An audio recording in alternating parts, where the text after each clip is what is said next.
Yalvarıram, əzablardan al məni, qurtar.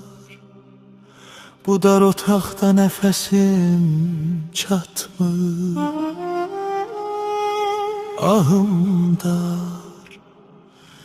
Sən gedəli hər küncdə kölgən qalıb, adını çəkən kimi boğazım yanır, danışa bilmirəm. Yuxularda əlimdən tut, özünlə apar. O dünyada bəlkə ruhumuz qovuşar. Sənsiz ürək içində qiyamət qopar. Daş olub sinəmdə gecələr susar. Yuxularda əlimdən tut, özünlə apar. Bu dünyadan apar, məni apar, apar. Sənsiz ürək içində qiyamət qopar. Qorxmuram səndən sonra nə varsa kopar.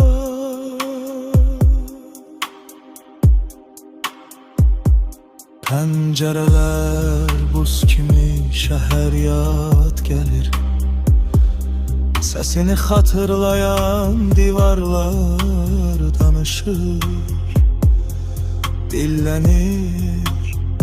Güzgüdə üzümdə illər bir anda qocalır. Adını pıçıldayanda ürəyim sıçrayır, daralır. Gel, bir anlıq toxun çinimə, sezimmi soyuq duman aralanır bəlkə. Dizim dikələrmi əgər yazım sənin yanındadısa axırda. Bu gecə al canımı, koyma yarım kalım yarımda. Yuxularda əlimdən tut, özünlə apar. O dünya